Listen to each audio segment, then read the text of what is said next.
Hello, sunshine. Giddy up. It's Mr. Creighton. And Mrs. Klein, and we're here today for your final podcast of our unit on Mesoamerica entitled The Inca. Just as a reminder, in the last lesson, we learned about the Aztecs, who built the greatest empire in Mesoamerica. And in this lesson, you're going to read about the Inca, who created a great empire in South America.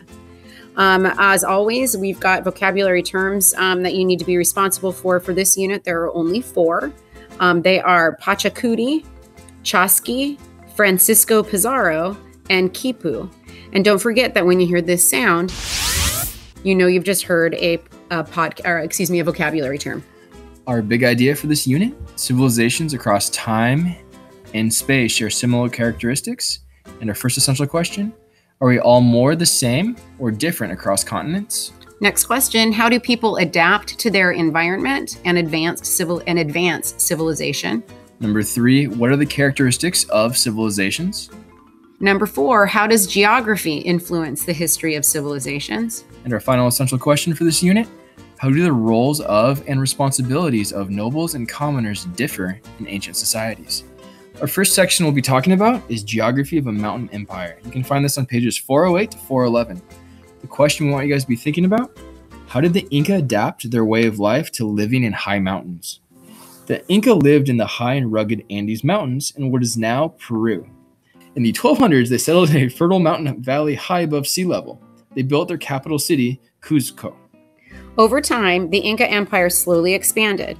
In 1438, Pachacuti became the 9th Inca ruler. Under Pachacuti, the Inca conquered all of Peru and moved into surrounding lands. His son and grandson conquered an additional territory during their rules. By 1500, the Inca Empire stretched 2,500 miles along the west coast of South America. That's a pretty significant chunk of territory to control. Really big chunk. It's like basically across the United States, just about. Yeah. The high mountains, rough terrain, and varied people made governing the empire hard. The Inca tried to unite conquered peoples by dividing them into family groups. Incan leaders also united them by requiring them to learn to speak the Inca language and worship Incan gods. Farming was difficult in the Andes because the land was high and steep.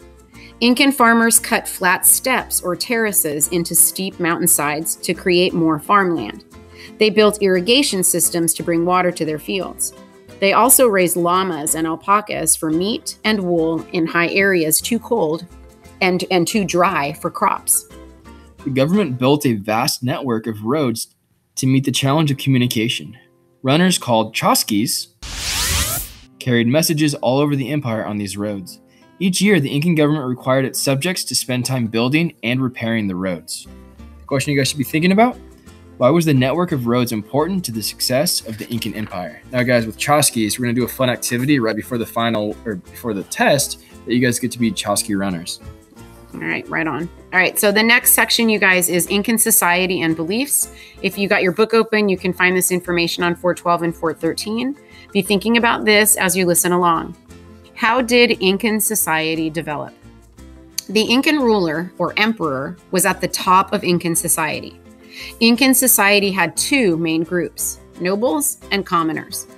Nobles ran the army and had a rich lifestyle. Most commoners were farmers or fishers.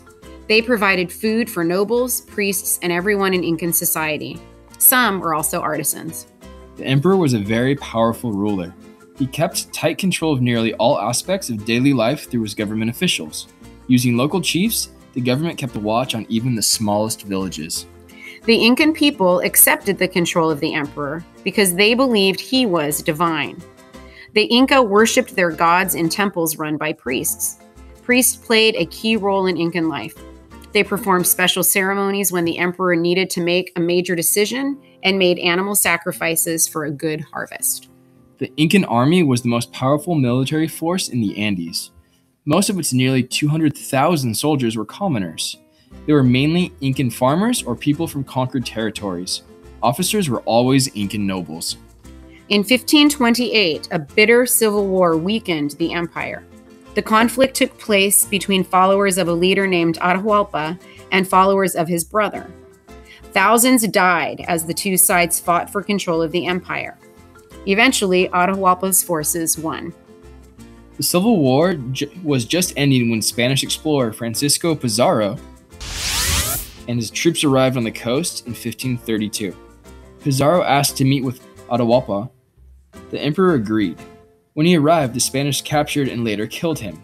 The Inca Empire began to fall apart after his death. The Spanish controlled most Incan lands by 1535. Thousands of Inca died from diseases brought by the Europeans over the next decades. Many others were captured and enslaved by the Spanish. The Inca Empire ended when the last Inca ruler was defeated in 1572. You should be able to answer this question right now, you guys. What caused the fall of the Inca Empire? All right, guys, our final section is titled The Cultural Legacy of the Inca. You can find this on the textbook pages 414 and 415. The question you guys should be able to answer: what advances did the Inca make in science, technology, and the arts? The Inca made advances in engineering, art, and medicine. The Inca did not have a system of writing like the Aztecs did, yet they were able to run a large government and trade network. They did this by using the quipu. A quipu was a counting tool made of cord with knotted strings of different colors and lengths. The Inca used this tool as a record-keeping system. Quipus helped them keep track of trade goods, military troops, and populations in the territories.